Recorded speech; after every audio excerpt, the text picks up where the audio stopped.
How's it going, everyone? Bass here. So I wanted to make a quick recap video for Packers draft day 3 or rounds 4 through 7. Since I didn't stream during these rounds, I wanted to basically give my quick breakdown and recap of all the picks. And one word I can summarize day 3 with is value. The value the Packers got on their day 3 picks was tremendous, in my opinion. It seemed every pick I thought to myself, wow, how is this guy still here? I love this pick by Green Bay. So let's go over each pick briefly real quick, and I'll give my thoughts on each player. If you want a separate video on each of these picks, on each player, where I break them down fully and how they'll fit into the Packers, leave a like and a comment down below if you want to see that. So their first pick in day 3 in the 4th round at pick 132 was Romeo Doubs, wide receiver out of Nevada. And I actually talked about him being a fit for Green Bay in a past video, and I really like this selection here. He was the 125th player on the consensus board, and some people even had him as high as a 3rd rounder. A 22-year-old, 6'2", 201-pound wide receiver that mainly plays outside, but he can also play some slot. Doubs is a really rangy, deep threat wide receiver, great feet, balance, and sideline work. Had 80 receptions for 1,114 yards and 11 touchdowns in 2021, and also had over 1,000 yards in 2020, so the production is clearly there. Doubs also had some punt return ability in his college career, almost 500 yards and 1 touchdown in his entire college career returning punts. And I think he fits into the wide receiver rotation day 1, likely a wide receiver 4 or 5, and as well as contributes on special teams day 1. I think he definitely makes the 53-man roster. I think he's a lock at this point. Great pick, great value in my opinion. So the Packers had 2 picks in the 4th round, their second one being a compensatory selection. So at pick 140, the Packers went Zach Tom, offensive tackle from Wake Forest. And ironically, during my stream when the Packers selected Sean Rhyan in the 3rd round, I also had mentioned I like a lot of other tackles there as well, and one of which I said was Zach Tom, so super happy about this pick in the 4th round. Tom was the consensus 126th player, so again, value here is awesome. He was also the PFF's 64th best player, so again, value. Another extremely versatile lineman here. Tom can literally play all 5 positions on the offensive line. He played left tackle last 2 years at Wake Forest, and he was the starting center back in 2019. He had an 84.8 PFF grade last year at left tackle with a 92.1 pass block grade, and he gave up 3 sacks in 633 pass block snaps. A really solid depth player here will definitely make the 53-man roster. He could literally fill in at any position.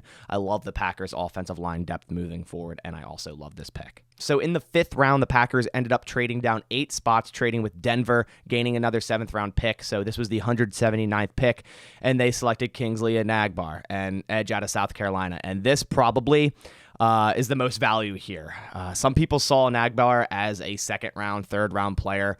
He was the 83rd best player on the consensus board, and I really just don't understand why he dropped this far. One of the highest graded pass rushers the last 2 seasons on PFF, an 89.2 pass rush grade in 2020 and a 92.5 pass rush grade in 2021. In 12 games last year, he had 4 sacks, 16 hits, and 25 hurries. And the Packers really needed to add some rotational edge depth, and Kingsley fits that exact need.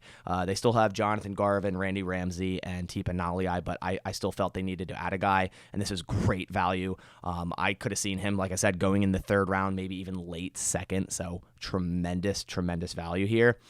10 out of 10 selection for me. He was super productive in the SEC. So again, just don't know how he fell this far. The Packers had no 6th round selection due to the Randall Cobb trade, so now we'll go over the 4 selections they made in the 7th round. So first pick in the 7th round was at pick 228, and the Packers selected Tariq Carpenter, who's a safety/linebacker at Georgia Tech, and he is exactly that, a safety/linebacker hybrid, and this screams special teams gem to me in the 7th round here.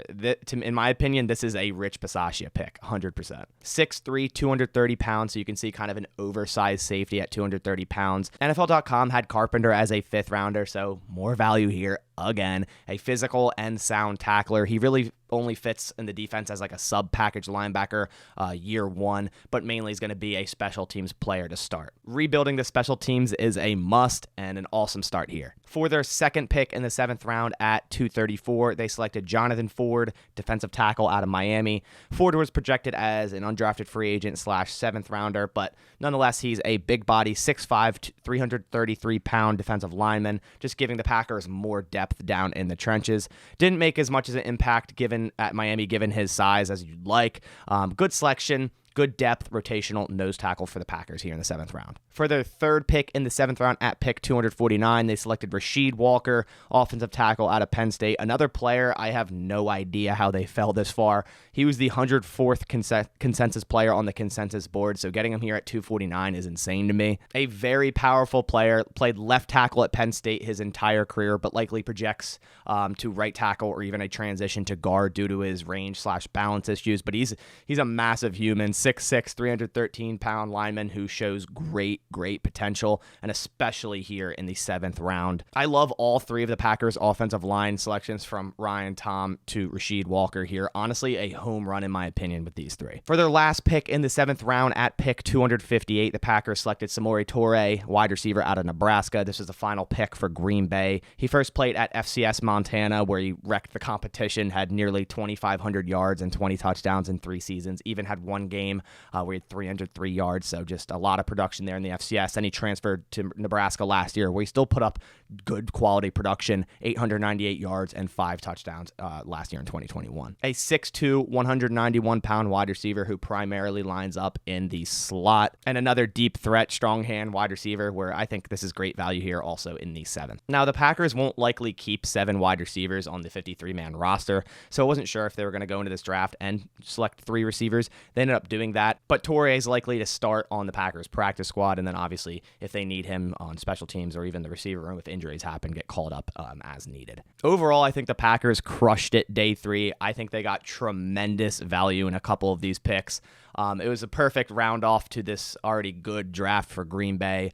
Really excited for training camp and preseason to see all these guys in action. But I want to hear your thoughts down in the comments below. Let me know what you think of each of these picks here in day 3. And also, if you are new here and want more Packers news analysis and updates when it comes to the draft, free agency, salary cap, and of course, anything else, make sure to go click the subscribe button down below. And then if you guys could also leave a like on my video, it supports my channel a ton. But that about does it. I'll catch you on the next one. And as always, go Pack Go.